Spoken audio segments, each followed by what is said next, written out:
Christian parenting. Hey Mama, I'm Pamela Hinkleman, and you're listening to the Midlife Mama Podcast, the show for Christian moms who want to let go with grace and actually enjoy their empty nest. I'm a certified empty nest coach, speaker, and mom of 5 grown kids. I know the challenges this season brings, from letting go to setting healthy boundaries to rediscovering your purpose and reconnecting with your husband. Each week, I'll be your guide, offering heartfelt conversations, faith-filled encouragement, and practical strategies to help you thrive in this next chapter. My husband and I are loving the empty nest years, and I have strong, growing relationships with my adult kids, and I want the same for you. Don't miss the end of each episode. I'll share a quick coaching tip you can apply right away to improve your relationship with your kids or your spouse. One favor before we dive in. If you find this episode helpful, would you leave a rating and review? It helps other moms discover the show. There's a link in the show notes with instructions. Make sure you're following the podcast so you don't miss a single episode. Now, let's get started. Hey Mama, welcome back to the Midlife Mama Podcast, the place for faith, friendship, and real talk for empty nest moms. Today, we're diving into a topic that so many of us wrestle with. Purpose. What's my role now? What does God want from me in this season? And how do I move forward when life doesn't look like it used to? Today, I've invited my dear friend, Julie LeFebure, to join us. Julie is an author, speaker, writer, and host of the Encouragement for Real Life podcast. She's a woman who lives out her purpose with such grace, whether she's writing, serving, podcasting, or caring for her grandsons each week. Her story of discovering purpose in midlife is tender, honest, and full of hope. So grab your coffee, Mama. This conversation will remind you that God is not done with you yet. Your purpose is still unfolding, and it is good. Welcome, Julie. Thank you. It's a joy to be here. Well, Julie, I was thinking about the first time that I met you in 2021 at this writers' conference in Minnesota, and you were just so shy and quiet, the absolute opposite of me. But I remember just thinking, she just seems like the sweetest person. And then little did I know back then that we would become part of a weekly prayer group where God would knit our hearts together. Yeah, I love that how God does this. Just brings people together, and then you just all of a sudden you have this relationship that you can't imagine life without it. And that's you. Exactly. Julie, I would love you to tell my listeners a little bit about yourself and what your days look like in the empty nest. My husband and I have been married for 33 years, and we have 2 adult children and 2 in-laws, a son-in-law and daughter-in-law, and a beautiful brand new little baby granddaughter and 2 grandsons. And my life is just still centered around my family because that's what I choose it to be. Yet I also have my own, what God has called me to do in other ways too, of podcasting and writing and ministering. I work for part-time for a church. I work online for them. It's remote. And I just love encouraging women. And so my days are just filled with various things. No day is the same from one to the other. And I like the variety. And yet I also like my alone time where I can just be here at home in my office, just spending time with God or doing whatever He's calling me to do for the day. So I just really value this empty nest season in my life because it's just varied and I get to do lots of different things for him. That sounds wonderful, Julie. Julie, I would love you to take us back to the beginning of your empty nest season. What were those first months like for you emotionally and spiritually? And how did you begin sensing God was inviting you into something new? That is a really loaded question. I was thinking about this when our youngest son moved out. He moved out and then moved back in. So I went through this twice. That the second time was a little bit easier than the first time, but I questioned, okay, now God, what do I do? I have poured my life into my kids. I felt like they didn't need me anymore, which was wrong. I felt, okay, where do I go from here? And God just slowly opened my eyes to the reality that I will always be my children's mom, my kids' mom.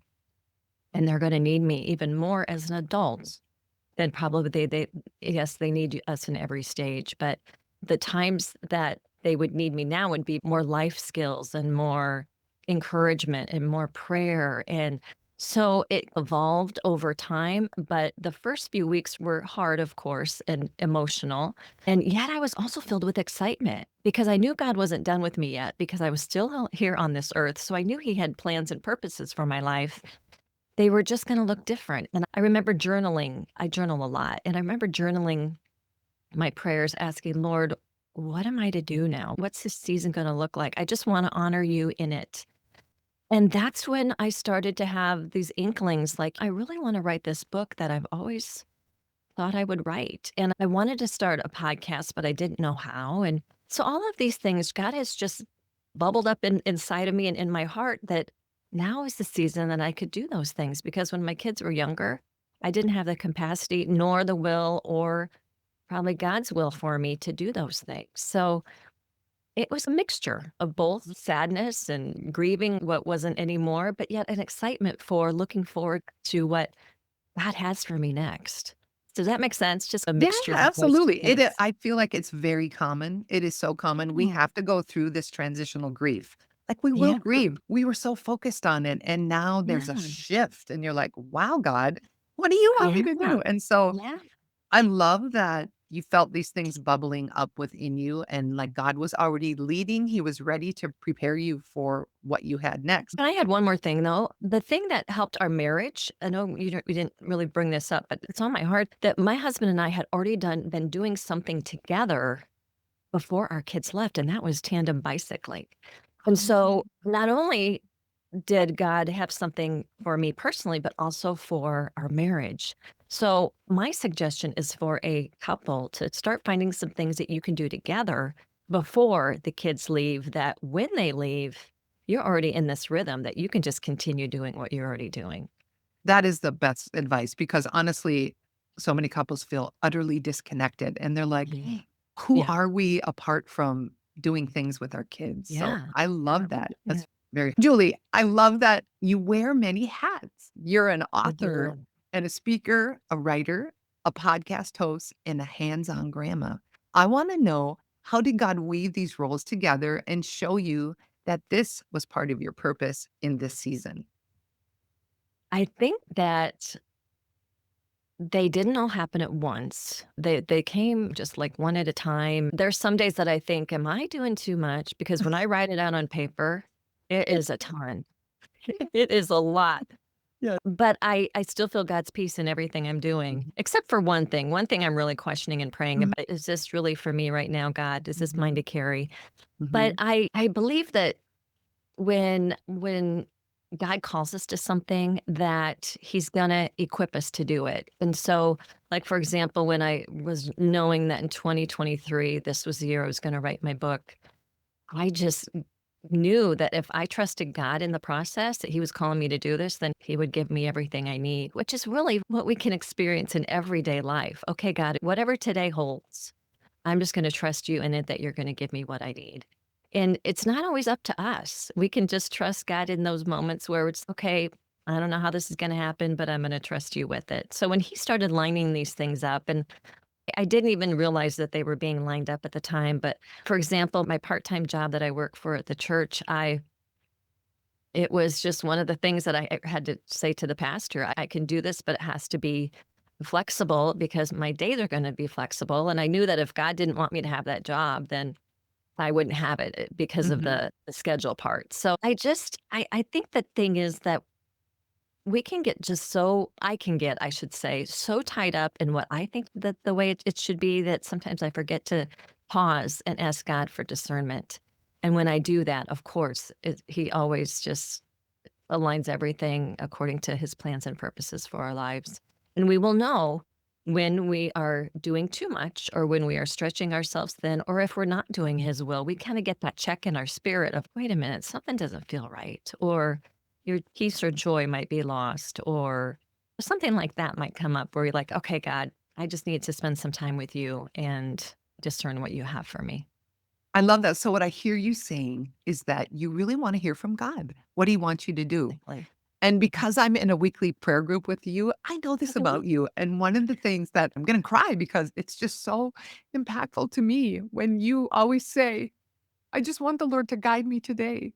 And I think you say that every week.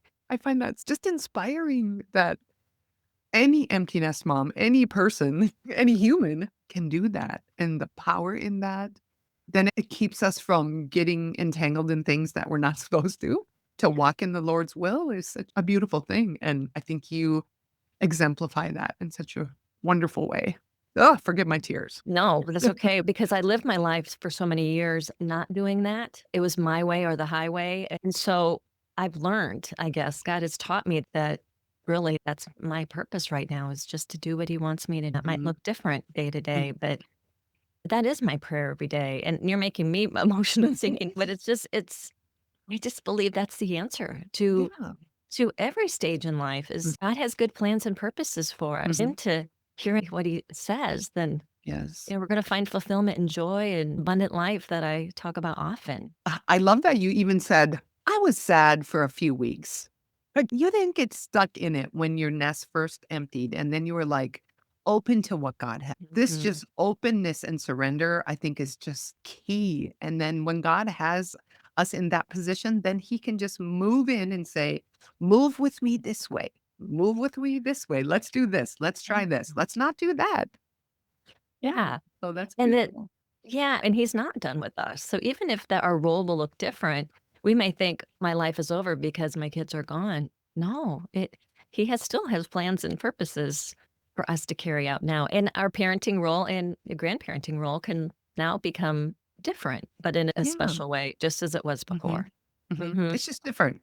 That's all. I would love you to share how many women struggle to believe that they still have a meaningful purpose after their kids leave home.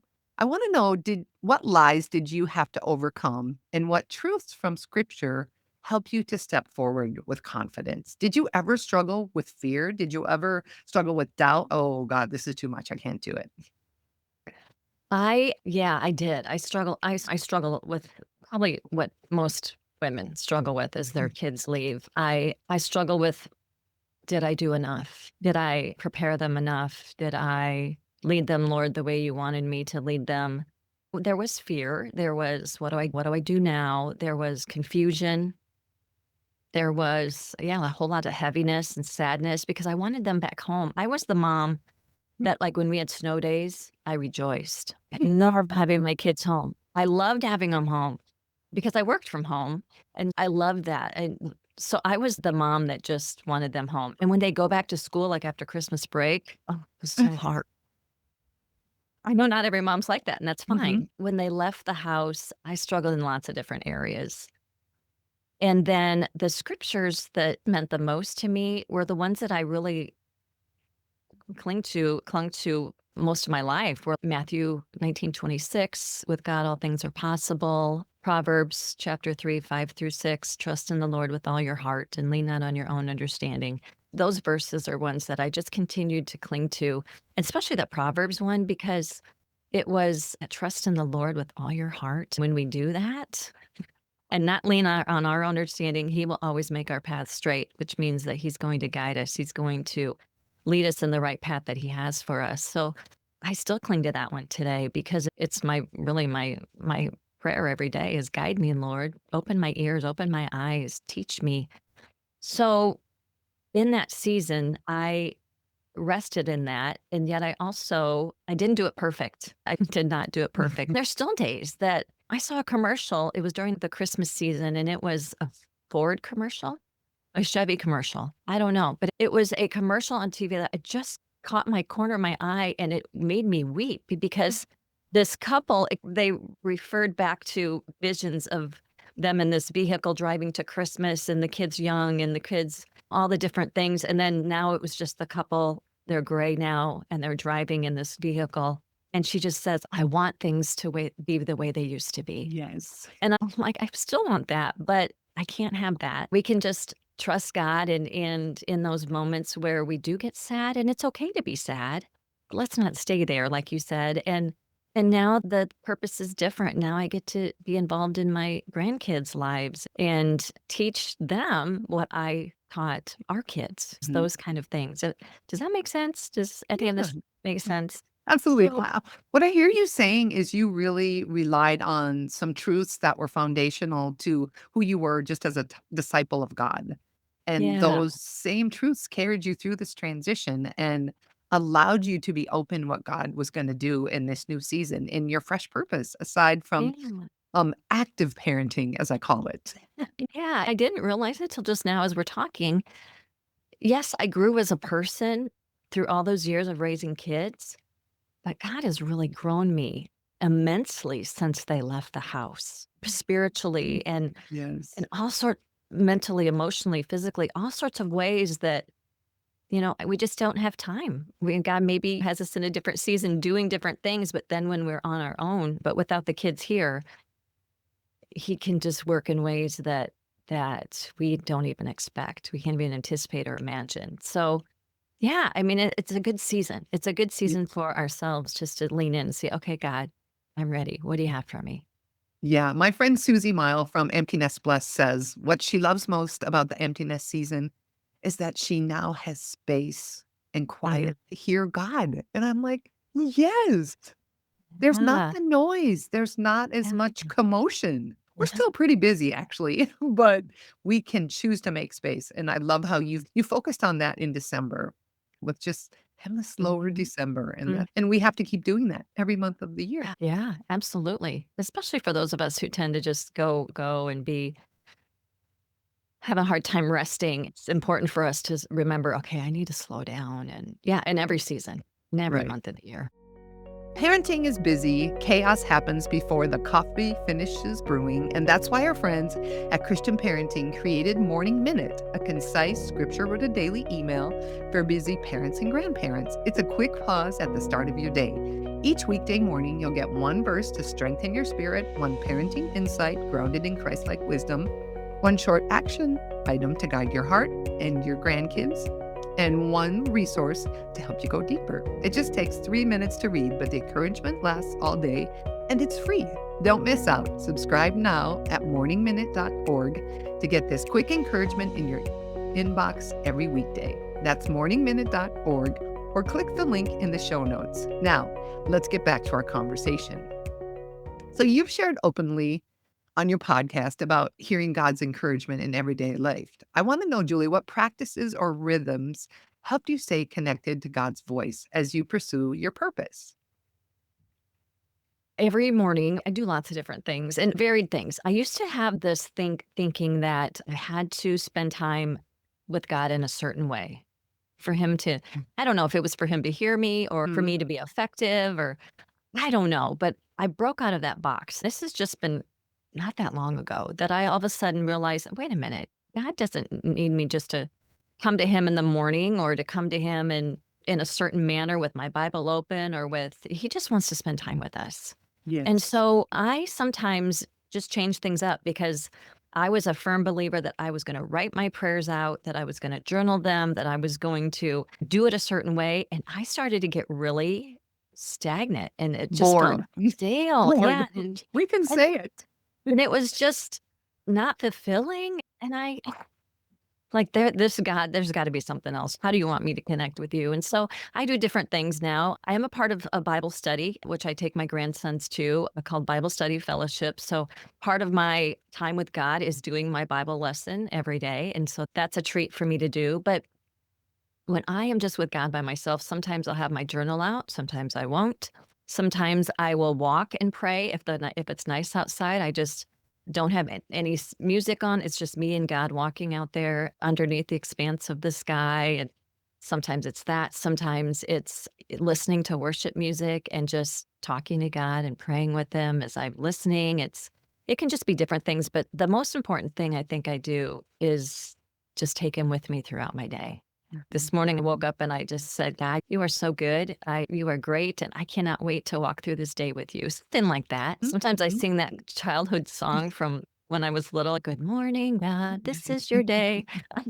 Ah, It's just, he just wants us to spend time with him and that dedicated prayer time of just taking all cares and concerns and And it's so important. I do that in the morning because if I don't do that, then my day just gets away from me. So I have learned that morning is the most important time for me. That doesn't mean I don't spend time with God at the end of the day or throughout the day. So that it's probably not even considered a rhythm.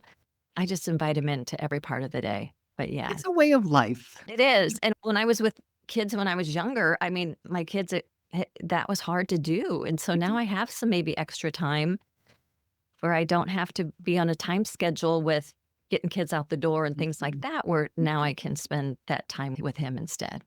And then when you spend time with him, that's when you hear his voice and he directs you Yeah. in your Yeah. day, in your purpose. It's just so connected. I love It that. is. It is. All right. I want to switch gears. I know that you care for your grandsons every week, and Yeah. it's such a beautiful part of your life. How has grandparenting shaped your understanding of calling, legacy, and the impact we can have in midlife? Yeah. Spending time with them really has impacted all of that. I From the time that our first grandson was born, he just turned 5 last month. And so from the time he was born, I watched him after my daughter's maternity leave. I watched him 2 days a week. Then the second grandson came, a sibling of his, and so I continued to watch them 2 days a week. And so that's been for 5 years. God really showed me early on that not only was I caring for them as a caregiver, but my role was to invite God into their lives, to teach them and raise them up. You know, that scripture, raise your child up in the way that they should go, and when they are old, they will not depart from it. My role is still that, to do that with our grandsons. And so that's why I take them to Bible study. That's why we start many meals. We probably don't do it perfectly. Many meals with prayer. We start our day praying. We end the day praying.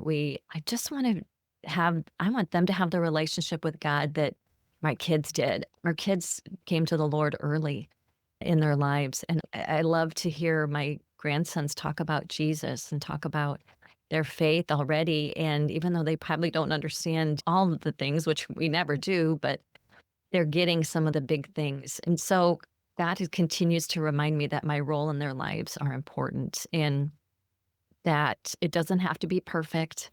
And it's exhausting. There's Yes. days, especially because they spend the night. So they come one day, I'll go in and pick them up, and then they spend the night, and then we're together the next day, and I'm exhausted by the end of that second day, but I see why God allows us to be parents when we're younger. But it's a good exhaustion, and Mhm. I just value that time with them because I know they're gonna turn 10 one day, and they're gonna not have time for Mana. They call me Mana Mhm. instead of grandma. Yeah, yeah. So it's just that's gonna be another transition and another season, but Mhm. I'm grateful that I get to be a part of their lives, and I'm grateful that God continues to teach me through their lives. He really teaches me to slow down through Mhm. them and to be present, be in the Mhm. moment. I probably didn't do that such a great job with when I was a mom with my kids at home, but now that I'm a grandma with boys here, I am more intentional about that. Yeah, that's the beautiful part of it. We get to because we don't have all the other worries. We're like, Yeah. we just get to be present with them, and it's so sweet. Yeah. Now, my all my grandkids live far away, so I am, Yeah. like, so excited to see them whenever I see them. Just Yeah. Yeah. wonderful. For the mom listening who feels lost, lonely, or unsure what God wants for her now, what is one gentle step she can take today to begin discovering or rediscovering her God-given purpose? I would say just to spend time with God. Because the thing is, I don't think we can find our purpose on our own. I think we who live in faith, follow Jesus, that we want his will for our lives, not our will. And I just say, just spend time with God and seek him out. Let him encourage your heart. Be patient and let him show you just what your next thing is. What is your purpose in this season? A friend of mine, I remember a few years ago, oh gosh, it was number 10 years ago at least, when I used to work for a soup kitchen place, like a ministry, and she was in this empty nest season trying to find her purpose. She came to serve at the place where I was working, and she found her purpose there because God led her to another opportunity through that organization. So you just never know what he has for you in this season, but no matter what, it's going to be good and it's going to be fulfilling. And even though it's going to look different, maybe than life had looked before, it's going to be good. I love that. That's beautiful. Julie, I want to thank you for joining me today. And I just wanted to ask, Mm. do you have a freebie for my listeners? Can you tell us about it? I have a full resource library, all free on my website that contains, oh goodness, so many freebies. There's just so many in there that anything from finding joy in your day to there's even fun scavenger hunts that we do with our family, like birthdays and anniversaries. In there is also some lock screens and social posts that just can could encourage your heart. And even our whole series from last summer, we did a Summer of Abundance series. All of that content is in there and it's all free. And so, yes, you can find that on my website at julielefebure.com. Awesome. I will include that link for all of those freebies in the show notes. Wasn't that beautiful? Julie's story reminds us that purpose isn't something we have to chase. It's something God reveals as we walk with him, stay open, and keep showing up in the small, faithful moments of our everyday lives. Here's your coaching tip for the week. In each episode, I will give you one actionable step to improve your life. Remember, you can't change everything, but you can take one step to be better. This week, I want you to take some time in prayer and simply praying a prayer of surrender. And it could look something like this: God, please lead me to your best for this season. I surrender what I want. Please reveal your purposes and plans for me. And then pause and listen and write down anything you sense in your spirit. Mama, your purpose doesn't end even when the kids left home. If anything, this season is rich with possibilities. God has assignments for you, relationships to nurture, and good works prepared in advance just for you. If today's conversation encouraged you, would you take a moment to share the episode with a friend? And until next time, grace and peace, Mama. You've got this, and God's got you. Thanks for spending time with me on the Midlife Mama podcast. I hope you leave each episode feeling a little more encouraged, equipped, and seen, because that's what this space is all about. Through the stories, insights, and conversations we share here, I'm coaching you through the ups and downs of the empty nest, helping you rediscover purpose, deepen faith, and enjoy this new season of life. If you're ready for an even more personalized support, I'd love to invite you to book a free connection call. The link is in the show notes, and we'll talk about how I can walk alongside you as your coach. And let's stay connected. Follow me on Instagram at @phinkelman.